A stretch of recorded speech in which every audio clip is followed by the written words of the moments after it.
Hello, everybody, and welcome back to Meta Breakers. We've been punching out a bunch of content recently, but we're finally bringing back the live shows now that we've got some stuff to talk about, given that Luke and Fabian have been kicking ass and taking names all over the globe recently. Yeah, so before we get into the details of that, we're just going to talk a little bit about what we've been up to. I'll go first, seeing as I play the least actual Warhammer. I've mainly just been painting stuff. You should check out our painting YouTube shorts and stuff if you haven't already. I did go to a team tournament in Scotland where I pushed Trug around in a Gloomspike list. Yeah.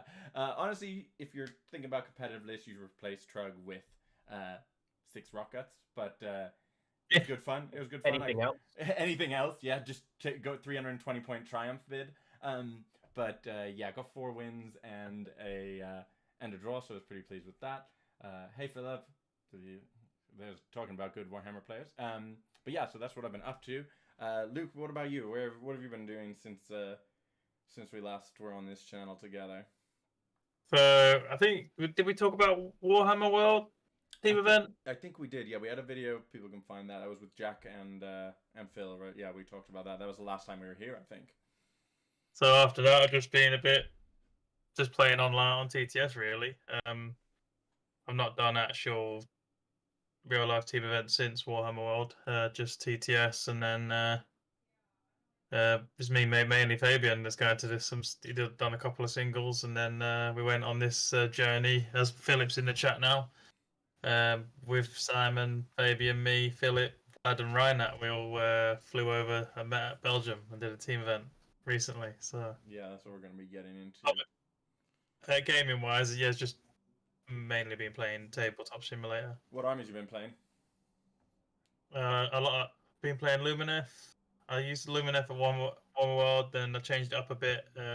Used like more of a combat build with Blade Lords and Dorm Riders, still Teclis and Afarian. I was at a team tournament with Philip actually online, and the list was terrible. Lumineth with just combat is not the one. And then I used a bit of Slanesh, and then this tournament I used Nurgle. Nice, yeah. Got a decent coverage there. And then, saving the best for last, obviously. Fabian, what have you been up to? Always. Yeah, I went to a couple of singles, and then I went to the teams event with Luke to Belgium, which is pretty cool. I mean, I only went because Belgian beers are amazing. That's the only reason. There was Warhammer as well, I guess. But yeah, beer, ribs. That will. If you ever want me to get anywhere, play in your team, offer me beer and ribs. I'm there. So that's all I need. If you want to collect a series of Warhammer wins, yeah. So. Fabian obviously very modest here, but so one of those singles events that Fabian went to was Facehammer, a pretty big event here in the UK, and you did take the event out. So what were you playing? What were you playing at Facehammer? So I was playing the old Jaws of Mork, squigs everywhere. So what you got to do when you're moving this every time? Every time. Did you had like a wizard hat because you could teleport a blizzard at that time? Oh yeah. Yeah. A little web spinner. So just to give the tournament some context, I went to Quest of Champions. I think it was like Heat 4. I think it was previously, and I decided to go cold turkey straight in there. Not even played Gits once into the tournament. I was like, how hard could this be? And then subsequently went 3-2, which was pretty bad. That's what happens when you don't practice, though. Yeah, that was 0 practice. And then I went to Faceham, and got five wins, 5-0, which was that's the most wins you can get. So yeah, it's like the best you can get, right? Which is pretty sweet. It was the last tournament you could have before the scroll where you could teleport and Blizzard, even though I didn't manage to get Blizzard off. I don't think. Blizzard's terrible. Just don't take Blizzard. It's terrible. So I did that one, and then changed the list up again slightly after that because obviously you couldn't have Blizzard and teleport. Yeah. And then went to Belgium where we did quite well as well. So back to back wins. Yeah, well, back to back. Man's on a streak. Well, well played, well played. Thomas Backhouse in the chat says, Fabian, if he supplies you with beer and ribs, will you go to his house for a game? He says he has a lack of players. Sweet deal. He's in. He's in. If you've got people who are looking to lose a game real quick, you can get Fabian over. Man, one thing I found, like the last time I played Gits was like 1,000 years ago, back when Gits were bad. And every single game, my opponent was like, wait, what does your army do? Like, I don't, no one plays Gits. And then when I played them recently, everyone knew what everything did. Everyone was like, yeah, they were like, no, I've played plenty versus Gits. I know. A lot of times they knew better than I did. But yeah, okay, so team tournament. Luke, what inspired you to go play a grand tournament over in Belgium? You just scouring the world for more and more teams events, or what? Yeah, well, I've not done a singles tournament since 2020, Sheffield Slaughter 2020. I've not played Warhammer since. Man's washed up, sadly. Getting carried, I just love it. It's so good. That's the way. Philip's flown over a lot and done a few tournaments in the UK. As you know, you were at Brotherhood and supported us over here. And he asked me, do I want to go to Belgium? So yeah, we just organised to go to Belgium, bring Fabian and Simon over, and Philip and his boys, and then we made a bit of a super team and went over to try and take all the Belgium and French guys out. Pull it off. Hey Vlad in the chat. It was a journey, and then we went on a bit of a holiday, didn't we, with our wives to Bruges afterwards, and that was a really nice break after winning the Warhammer tournament. Yeah, no rest like a rest. It was sunny as well, even though it was October. It was really sunny. And I knew Belgium as well. I knew that a lot of the boys from the England side flew over and did a singles, the TO. Oh yes, I remember that. Singles. Yeah. So it looked really nice, like the food at that time when they all went. So I started speaking to the organizer, and he pointed me all in the right directions and stuff. And yeah, the food was really good, and the tournament, it was in a massive. I don't know, what would you describe it? It's like a warehouse, isn't it? But yeah, like an industrial kind of warehouse, but like old school though, isn't it? Like an old school. Yeah, like a medieval one. Yeah, nice. Yeah. It was really cool. That sounds sick. I think the sound, it might be having a bit of a sound. I fixed the sound. All right, okay, sweet. You like the ceilings, didn't you, Luke? Because you could see the ceiling like closer as everyone was carrying you up in the air. You know what I mean? I'm pretty sure. Yeah, Luke hit the ceiling a long time ago.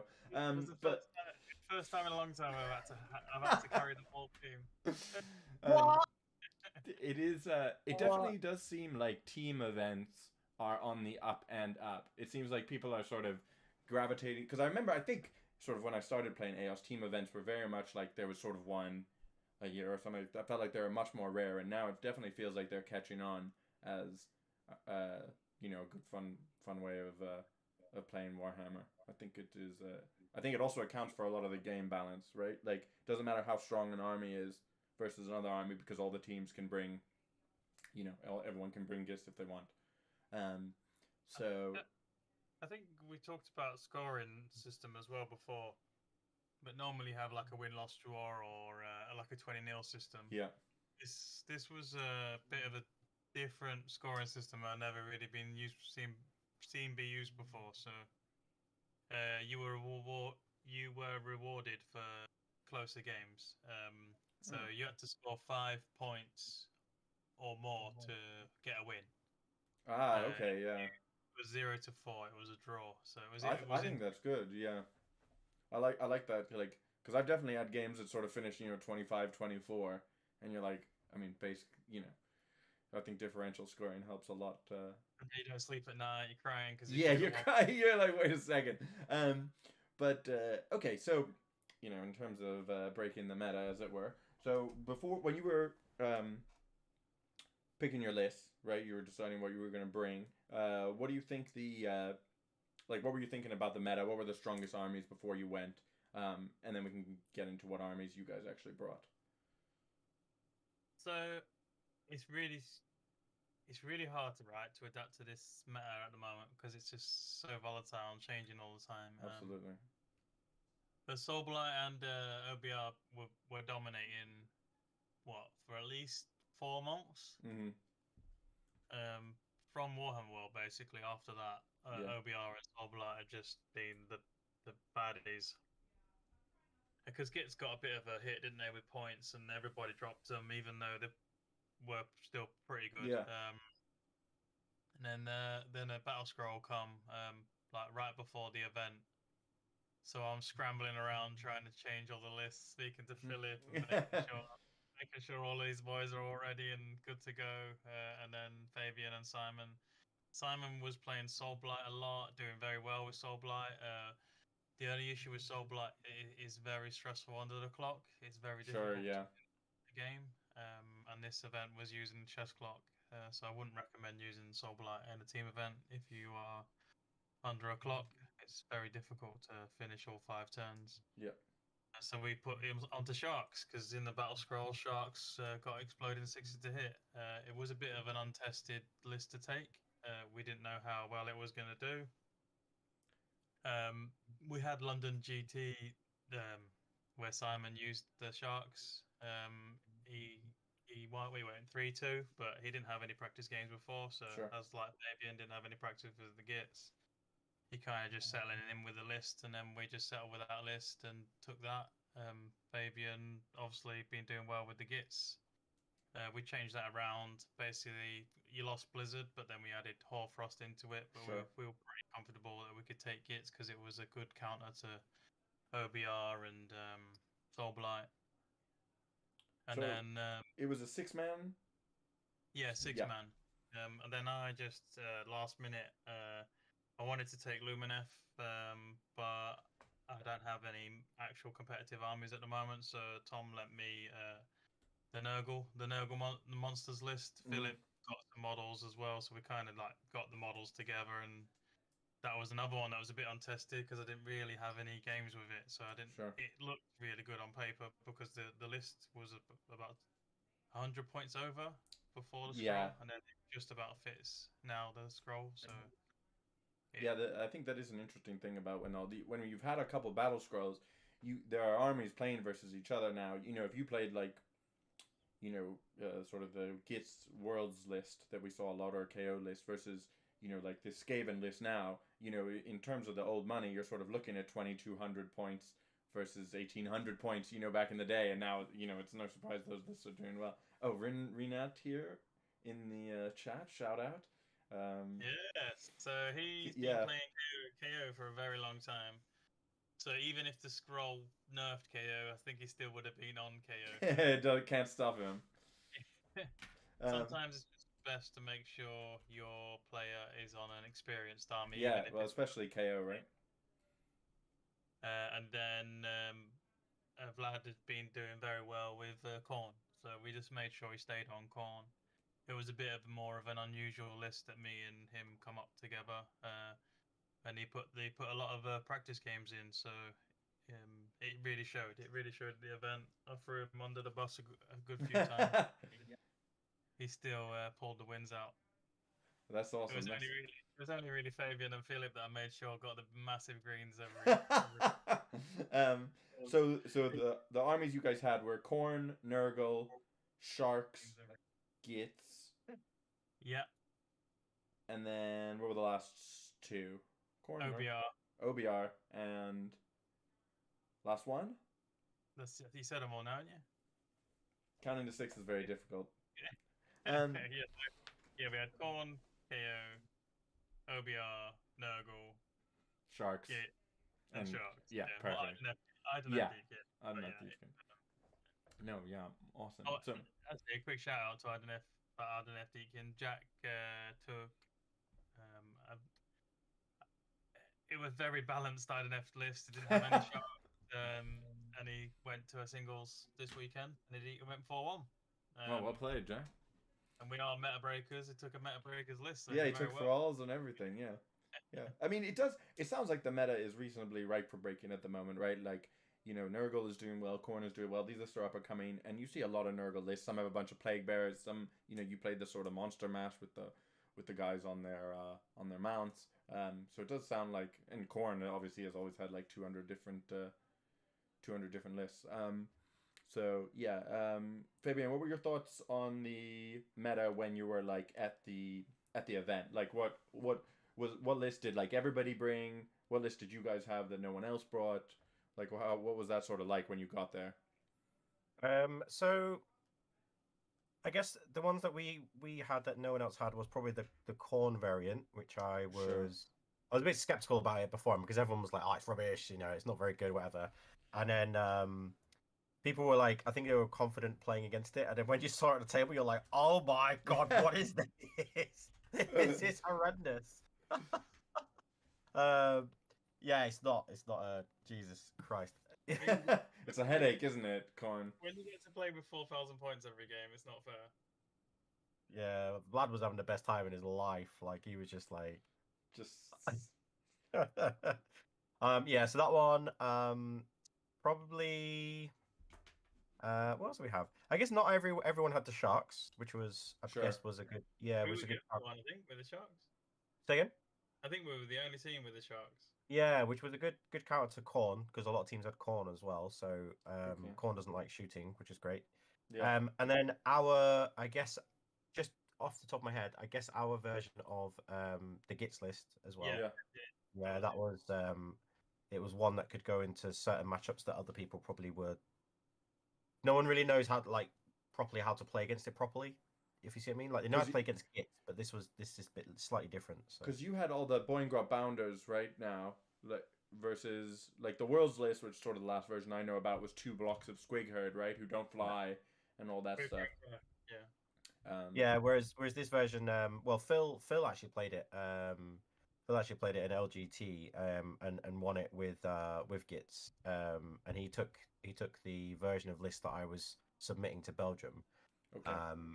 But it was just one of those where I couldn't really talk about it or put it out there in the world before the tournament because I didn't obviously want people to know the list that we had, if you see what I mean. Yeah. But yeah, the list that we've got for it is very, very good. There's a lot of buffs. There's a lot of interlapping technical. It's a very technical list, if you see what I mean. So, yeah. So I guess played correctly, it's it can go into most matchups. To be fair, it's really, really good. Don't get me wrong, it's not all beating or powerful. But it has some bad matchups. But yeah, I think that I think those three with the Sharks as well, heavy shooting. So it kind of skewed some of the matchups. I think people were a bit afraid to play against some of those. Yeah. I mean, Boingrot Bounders are crazy. I had 5 in my Gits list, and I was like, wait, these guys absolutely slap. Even without buffs, you just charge them in. They have like 5 attacks each. Yeah, those guys are nutty. If looking back, I would have kept Simon on Solverlight. I honestly think everybody would have, you see a big nerf like that, they almost lost, I don't know, like 200, 300 points, some lists. Yeah, it just makes it faster to play. And then every team, the French and the Belgians just love that grind. They love that grind list, and it was there on every team. Horrendous. Really? Interesting. Yeah. But that was definitely one of their best lists. Nobody wanted to play it. I did. Yeah, but Fabian, you want to beat everybody. You're just like, let me at him, boss. I'll take him out. Literally, I want to be the very best. So, all right, yeah. So were any of the rounds? So you won the event? Did you win every single round as well? I presume. Yeah. So what were your like toughest matchups, either team wise or individually? I'm happy to hear either. So pairing wise, I messed up on the first round, but obviously player experience pulled us through. Mm. But yeah, number one. I think we got. I was in a red.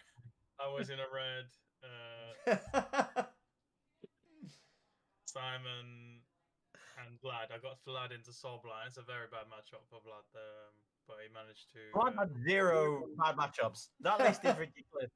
If Vlad's in the chat, he'll tell you he had no bad matchups. I He wouldn't just say- laughed his head off. I wouldn't say it was okay. It wasn't a red, but it wasn't favourable because it was on a mission where the Soul Blight could just sit on objectives. But essentially, Vlad played it in a way where the Soul Blight lists all do this like the grand strategy is to resurrect units. Mhm.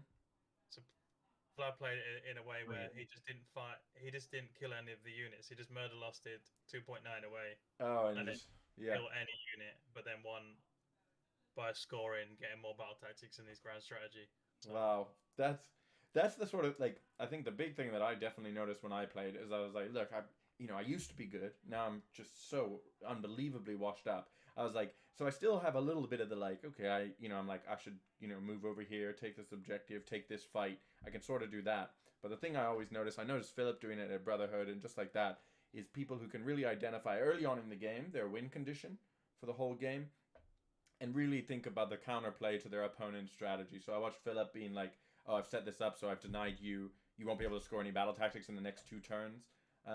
When I was watching him play his Night Haunt, and exactly what you're saying there, where he was like, look, I'm just going to set it up so you can't get your grand strategy, and I'm going to use that sort of, reasonably small points differential to win. So I think that's really a sign of top players, is being able to identify those win conditions, and because obviously there's like a million different, no one's ever going to play all the battle plan army combinations, so a lot of that's being able to think on the fly. So I think that's really impressive.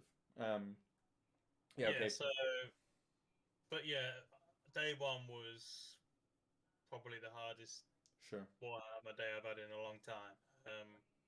We Oh, imagine. essentially played 3 Worlds teams right from the get-go. Okay, yeah. Almost full France round 2. There's a picture of me just facing the whole team down. Yeah. That was exciting. Yeah, I get on well with the captain. He doesn't really play the game, so he must rely on his players to make sure they get the scores right and stuff. But it's quite cool to see he still supports his team, even though he doesn't. I don't know if he enjoys the game at the moment, but he used to be quite good at the game back in the day. So, And he had a massive hammer. yeah, he was walking around with a big hammer. Counts- Very intimidating. counts for a lot. But what? day Oh one yeah, was- sorry. My brain was on fire. Fabian's brain was on fire. So the way that Philip and Vlad and Reinhardt plays, they do play this game where they pre-plan and they can get you a win, but it won't be a very big win. Sure. So I just made sure in the pairings I would defend with them most of the time, and then me and Simon and Fabian would just have to find a way in a bit of a worse situation, Sure. and that's how we pulled through on the first day. It was incredibly hard day one. Fabian played 2 Soul Blight and a Seraphon. No, I played Slaves to Darkness, Oh, double Slaves Baron, round double Baron Guard round 1, and then I played 2 sets of Soul Blight Gravelords, which is basically you're going to play 3 hours of Warhammer constantly, and Not even once. Not the one, yeah, I know. Don't be- oh man. So wait, so let me just put some context for people when they say, "Oh well, Soul Blight Gravelords, they just stand on circles, right?" So Gits don't stand on circles, right? What Yeah. they do is they just run through armies, right? The problem is that the Soul Blight Gravelords keep coming back, right? So when your opponent's got 200 zombies to start with, right? And then after about maybe turn 2, 3, I've killed all these 200 zombies and his 30 direwolves. He then brings back another 100 zombies and another 15 direwolves. So each match, I'm running through 300 zombies and 45 direwolves, plus all the characters, right, in 3 hours. Even just rolling enough dice to kill all that is exhausting. Right. Even if you don't do the rest of the game. So I come up to Luke after that second game, and I'm like, Luke, my head's gone. Like, I've just killed 300 zombies, 45 direwolves, and all these characters. And then I've gone, right, just put me into anything but that. He comes up to me and goes, right, Fab, you're on this table. Oh, sweet, what have I got? Look up. 200 zombies. I wanted to cry, honestly. I was going down at the same time. I was like, look, if I'm going down, you're coming down with me. So I played Seraphon twice and then Gits once on day one. You had to kill 600 zombies. 600 zombies and like 90 direwolves in 2 games. Like, what are you doing to me? That's disrespect. Luke, also your camera's gone. I think maybe because couldn't. Oh, I thought he was dancing. My camera, is it gone? For me it has, yeah. I don't know if that's an issue on my end or something. Still here for me. It looks like you're just doing like a weird, like a. Hmm. It's because I mentioned 600 zombies, right? Yeah, I know. That's It what just it was. crashed the entire internet sadly. Well, Is it back now? Or is it still paused? I think it's just sort of a bunch of randomly colored squares. We'll see if it comes back. I have faith that it'll come back. For me, he's just doing a weird, like he's just stuttering like over and over again. He's just doing this. You don't want to turn it off here because it mixes all the names up. Yeah, if you turn it off, then the dream's just absolutely dead forever. But we'll see. It might come back when the internet figures itself out a little bit. But yeah, for right now, Luke's looking like what was that? What was the 151st? The missing no Pokemon from the Game Boy games. That's what you look like, Luke. We could quickly do the journey. So the journey was, we flew Friday night, right, and didn't get into the hotel till what, 1-2 o'clock in the morning. Yeah, it was about 2 o'clock in the morning. Oh, yeah. So what time did you have to go? We had to be it had to be in the venue at 7:30 in the morning. Holy, right? That's serious 7:30 business. in the morning. This just doesn't happen in the UK. Oh my god, yeah. I thought you were gonna be like we had to be there. You had to be there at 8:45. I was like 7:30. And then what time did you 7:30, and we didn't leave until what time was it? Like 9:30? 9:30, yeah. That was a long 9:30, yeah. 14 hours Warhammer. Like That's not the one. Oh, we've got Kevin Coppins in chat who says, "Hey Fabian, it was a lot of fun playing against you in round 1." oh hey, how are you? How are you, Kevin? How are you? This Kevin played the double Varangard list. Oh yeah, so he great wasn't guy. even a soul blighted. Yeah, really good player as well. Really good. You're the good guy in this story, Kevin. Well played. Yeah, Kevin was the good guy. Yeah, I'd rather play Kevin like 5 games than play against the Soulblight guys. Jesus Christ. So I think Luke, you said this was your 6th team event in a row that you've won. Something like that. Yeah, something like that. But over like a good year. Yeah, sure. So it's. Yeah. I mean, I think I actually sort of know the answer to this, but largely speaking, in terms of winning team event after team event after team event, what do you like?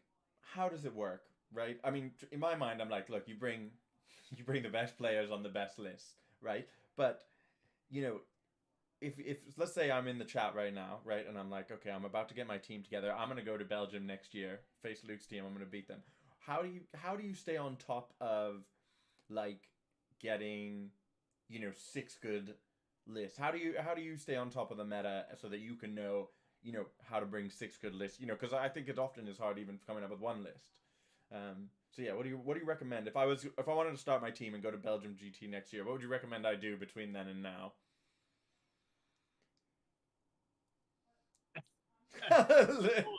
all I do is just try to study the meta and think of the best list that would counter, that could get good matchups and bad matchups, and then it's all it's literally the majority of it is the pairing process. I mean, obviously round 1's player experience will have got us through, because the guy that did the pairings was very good. So he got, I'd say 3 greens for him, and I got 3 greens for me. That's the first time that's happened to me in a long time. So sure. Yeah. Was that Kevin's captain, right? Yeah. Yeah. Kevin, even more of a good guy. Oh, Michael also said, the TO has also said hello in the chat. So in terms of doing those pairings, right, and learning the matchups, do you get any of that from like looking at results at tournaments, or do you have all that in your head from just having played all those matchups on TTS, watching those matchups on TTS? Like, how does someone learn, like what's good into Lumineth? If someone says to me, I think I sort of had a reasonable grasp of it at Worlds, where we were doing a lot of that all the time. And, for us, that was from playing TTS a lot. And so is that where you get a lot of that from, is just practicing different armies on TTS and learning those matchups that way? Yeah, but I don't think... So I don't play that much Warhammer, so I would rely on my players giving me the correct, what they think they're good into. Yeah, sure. So and also the issue is, right, you can't just say this is the game. The way that the game is right now is that you can't just say this is going to win every time. Yeah, of because that's not course, the yeah. case. So yeah, but like with anything, the more you do it, the better you get. Yeah. But yeah, the pairing process, and that is only getting accurate scores off your players of what Yeah. they Okay. can be. I will sometimes change it because I might not agree, and that's Uh-huh. because what I think of the meta is at the time. As what you probably found at Brotherhood, Yeah, yeah, yeah. It is. changing the pairing sometimes because I just think the matchup is better in my head, even though the player might think it's not. Yeah. Well, sometimes also you just don't want to play a matchup like Fabian into his Soul Blight, even though he's perfectly ready to crush them over and over again. So yeah, Fabian, what about for you? I think this is an interesting question. So like, you presume you guys were doing sort of one, one to, are you doing 1 to 5, 1 to 3 for the matchups at the Belgium GT? Like in terms Yeah. of one. So when you're looking at a matchup, Fabian, what are you thinking? Did you have any ones? Did you have any like, no, I absolutely won't play against it, or are you mostly in the middle, or like how does it work really when you're doing when you're like going to fill in this matrix for Luke? How does that normally work? So when you're looking at like your ones, so for instance, for my list, like Nurgle, right? Nurgle's horrendous. I mean, well, Okay. this story behind that, I didn't think Nurgle was actually that bad because I just thought, We didn't know, did we? We didn't know. no, like we just run into it and it's like it you just run over it, right? Because even if it Yeah. has ward saves, you're doing that much damage to it. It doesn't Sure. really matter. But then some interesting like I say data, but some interesting stuff came out of that in regards to Nurgle, which I'm sure Luke will tell you about a little bit later on. But there's ways of pinning and beating Gits basically to stop it from like moving. Yeah. So all of a sudden that went from like a 4 or a 5 to a 1, if you see what I mean. But if we hadn't known that data, I would have gone into that matchup thinking, oh yes, Confident, yeah. easy. Yeah, and then Sloppity just says hello. Yeah, with you his can't knife. pile in. You've been tagged. Yeah. You've been charged in your turn. My love is like a ripe fart, right? Yeah, exactly. That rule is yeah. So yeah, anything like that. When you look at it, you just look at the army. I tend not to look at the player who's playing Sure. because if you're not prepared to not to play against anyone, then Yeah. for me anyways, like there's no point in playing. So I don't look at the player. I look at the list, what it can do, its tricks, and also I think sometimes I think maybe people at home as well that it's not as bad as what you think as well, because Yeah. sometimes whenever you're doing things, you're doing everything optimal for them. Yeah, I know exactly what you mean. Do you know what I'm trying to say here? Yeah, you in your head you're like, well, they're gonna make every single 9-inch charge. They're just gonna deep strike and charge 9 and make it. And you're like, you're like, as a player, I would never go for a teleport 9-inch charge, but they're gonna get it every time. Yeah. So it's not as bad as what you think, but yeah, definitely there was some sort of reds that I had, so such as like Slanesh, I think can be quite bad, but just purely because the amount of depravity and stuff they can get on, and all the shots from bliss barbs, that sort of thing. But obviously, this is what Luke was talking about earlier. Luke thought actually that's a good matchup for you, if you see what I mean. But then I was like, in my head, I was probably building that up to be, oh, he's going to shoot with all the bliss barb. Yeah.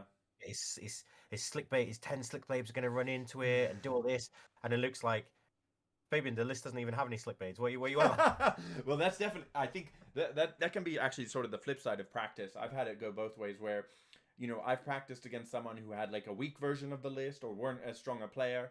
I remember in my first ever tournament, actually, the only list I'd really played against was Sylvaneth, and I used to sort of always beat my Sylvaneth friend, and I was like, oh, this, Sylvaneth really easy for me. And then game 5, I played versus a Sylvaneth guy, and I was like, this is, I've already won, basically. And then he just, he played way, way better. He had a bunch of rules that my friend just didn't know about, and I was like, oh, well, there you go. So I think, yeah, sometimes you can counter yourself in your own brain, and I think what Luke's saying about the pairings is very true, where if you have something down as a green, and your opponent also has it down as a green, if you're like, if you were saying, oh, I want to play against Nurgle with my Gits, and their Nurgle player is saying, I want to play against Gits, that's going to be a big swing, because one, both captains are trying to get you into that matchup, so it's very likely that it happens. And in terms of your planning, you're going to lose. It's a sort of a 40-point swing. If you thought you were going to win 20-0 and you lose 0-20. So getting those pairings right is very, very important. People can obsess about the laptop, the scores, I know. All right, I'm right here. I mentioned the photo earlier. I'm just sat there on my phone, and there's I don't know the See if we can- whole French team against me. They've got their laptop, all the scores. The issue with that is if you fully rely on that, I don't think that ever get you the win. Sure. Again, you have to adapt in the pairings. The first that'll be extremely good for you to do for your first defender. Yeah. But after that, I would definitely adapt. Because the problem I've got is I've got 6 very good players. Well, 5 and me on the I team. really thought it was about to be shaded Fabian there. I was ready for it. Yeah. I had the comeback ready. Vlad's list is very good. He obviously knew it was very good. But he was a very confident player. So was Simon, extremely confident player. Yep. But the problem is, they all just put 4 and 5s across the board against everybody, every mission. So that doesn't help for the pairing process. Well, and different players put their scores mean different things, right? Like, some people will just be like, "Oh, I think this is a 3," because they think like I'll win most of the time, but not by very much. And then other people are like, "It's a 5 because I'll never lose," you know. Yeah. So it can be. So I just have to trust in their ability, and they're just experienced, very, very good players. So I just make sure I get them into the matchup that I think that they can win, and then most of the time that does happen. Sure. Well, sometimes also it's just about keeping. Your player might just be like, look, they might have ratings for everything, but they're like, I just really don't want to play. I always lose every time versus KO. So you can sort of be just like, okay, well, I know he says this is slightly worse, but like we'll just keep him out of the KO match, and the rest of it can be up to you and seeing what fits the whole team. Just a final thing on that, like just about matchups and coming to it from a player's perspective. Yeah. Like, just a couple of things. Like, one is probably obvious, but practice means everything really against like these matchups. So if you can play like, even an hour game or something against something, and you're like, okay, this is a red matchup, but playing against the red matchup and playing the actual game and working out what you need to do to win that, like can get you, like so far ahead. Sometimes you can turn reds into greens.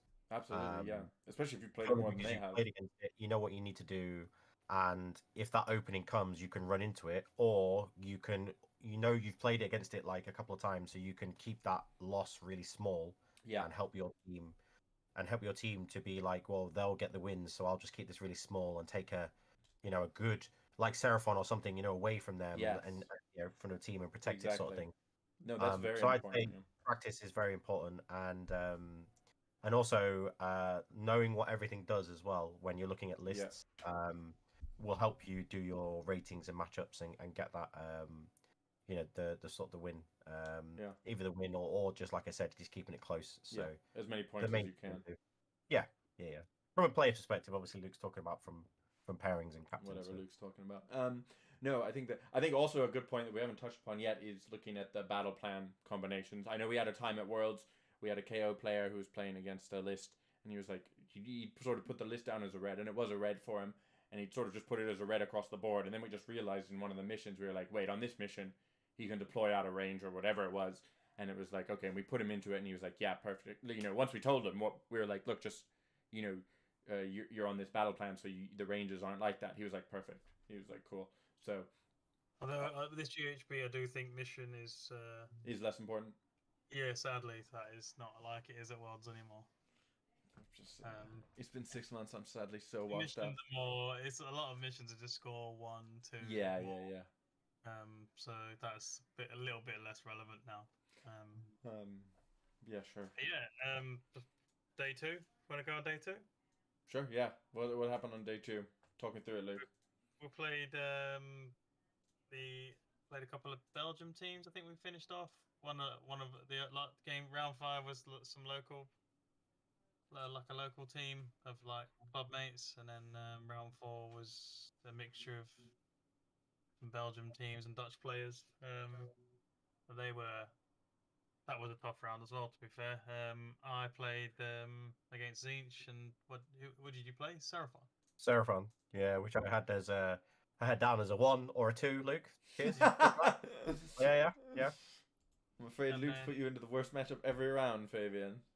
He put me into the worst matchup with Seraphon, and then after I deployed, I walked over to Luke's table 20 minutes later, going, I've won. What are you doing right now? I'm like, I was reversing hard. And then I put Simon into Nurgle because we wanted to see how that goes, and it went the way that I thought it would. It's a very good matchup for Nurgle into the Sharks, sadly. Well. But they took us the closest. I think they were the closest round for us. And that was round oh, 4. the mix of the is it the French and the French and yeah, players, yeah. round 2 and round 4 both took us to 9 points, I think. Yeah, so. But yeah, and then that we finished off playing the local guys. They were less experienced players, but they told us at the end that they really enjoyed.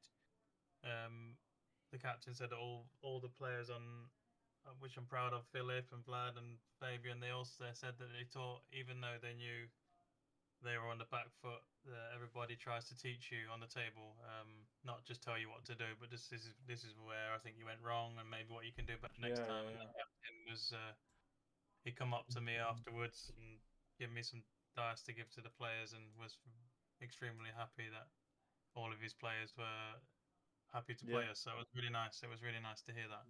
That's great. I mean, at the end of the day, it is a game. It's supposed to be fun. It can't just all be number crunching and pairings. Like it is good. And I think it's always a good thing about Warhammer is in general. Like often I find the best players at the game are also they're always happy. I think when both players know all the rules and people aren't getting caught out by stuff, you can have a really competitive, cutting edge game, and everybody can still have fun and you can have a thing. And I think that's a great piece of advice for anyone who's out there getting into team events, etc. If when you do lose, one of the good reasons to sort of have a good sporting atmosphere with your opponent is you can ask them be like, oh yeah, what do you think? What do you think went wrong? And then people can point stuff out to you. I've definitely had games like that where someone's like, oh, well, what I was afraid you were gonna do was this thing, and you're like, oh yeah, maybe you didn't think of that or something. So definitely be sporting, both for the good of humanity and also because it'll help you learn your opponent's weaknesses. I would like to say though that the food and the drinks was definitely the best I've had at a tournament, probably forever. Yeah, really good actually. The burgers and the pizza was very, very nice, and then you could get beer with tokens and. Yeah, really, really good. Like after round 4, I went full teenage rebel mode against Luke because he'd not let me eat or drink or anything. So after round 4, I was like, do you know what? You've just bust me into Seraphon. 18 pints for table 7, please. Yeah. So I after round 4, I was straight to the bar, into the Belgian beers, and the TO and the guys that were there were amazing. They were like, "Oh, this is your local beers, that sounds really good." Goyas, or something like that. I think it's pronounced as stands for Goliath. That was great. I had a few of those. A good nice triple, Westmail triple, 9% beers. Luke was pulling his hair out, like, "What are you doing?" And I'm like, "Well, you're gonna bust me again anyway, aren't you?" So yeah, you put me to Seraphon again for round 5. So luckily you so I was don't. like, Yeah. Let's just get on the beers, boys. And then, take the edge off it. Take the edge off. Half an hour later, after playing Seraphon, I came over to Luke's table saying, "Yeah, one mate, what are you doing?" And then Luke clearly not drinking enough to win that fast. All right. It was a great event, lovely journey, and then we went to Bruges afterwards and just drank some more beer and went out to eat with the wives. So yeah, if anyone's still not convinced that you should be going to team tournaments, definitely sounds like Belgium's a place to go to start. You were going to come, weren't you? Right? Yeah, I was, but my kitchen is being torn up, sadly. CAP cost me 20 minutes every round because of timeouts. Yes. Good. Good. I wish I could have cost you more. But yeah, all right. Well, before we wrap it up, let's. What do we think the next Meta Breakers up and coming faction to surprise us is going to be? I think Nurgle was the last one. I'm going to go first because I know the least about the game, and I'm going to say point at the Skaven resurgence. I think Tom Maudsley just went 4-1 with that Skaven Censor Bearer list. It's cool to see them coming back. The Bells coming back. What about you, Luke? What's your favorite up and coming Meta Breakers faction? I think it's always going to be Stormcast. Always trying to make me work. Trying to get Karazai out, and just I don't know. It's coming. It's coming. Well, they just got that new stuff, the dragon stuff shown. So who knows? And Fabian, what about you? They got they got a new dragon stuff, right? So yeah. So we'll see what that's like. What the dragon? That model looks amazing, right? Yeah, the model is absolutely sick. That looks like absolutely incredible. I'm not too sure. Do you know what? I'm gonna say something like maybe Sons of Behemoth. I've seen those guys. No, yeah, they've been popping up now and then, and people have been like either 3-0 on day one, and then all of a sudden they've lost a game on day 2 or something. Like, I think if someone gets hold of them, like a good player or something, that gets hold of them, then maybe Tom's they.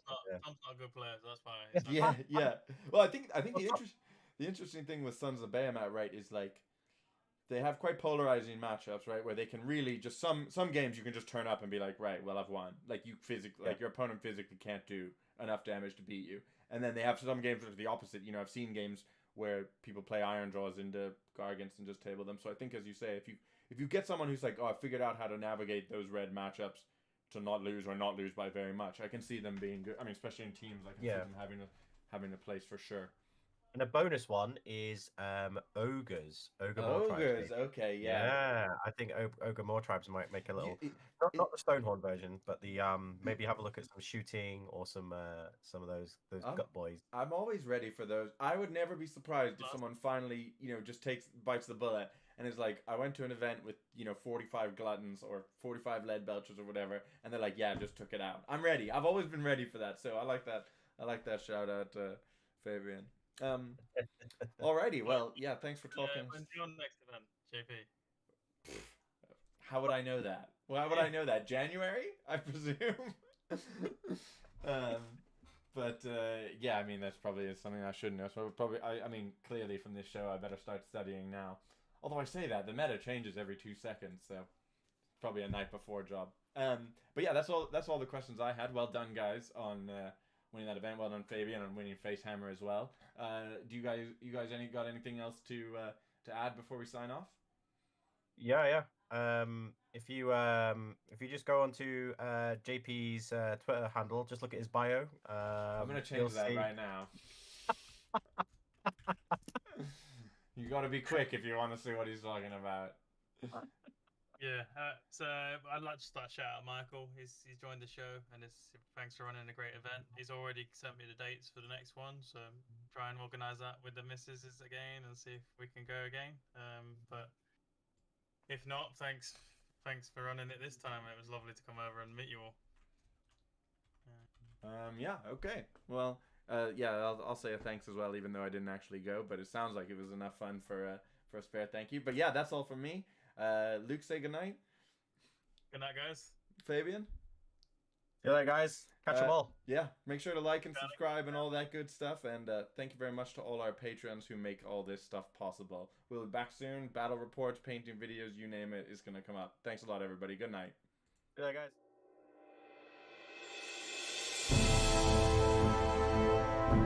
This video is made possible by our patrons. If you want to know more about how to support us, click on the link to the right.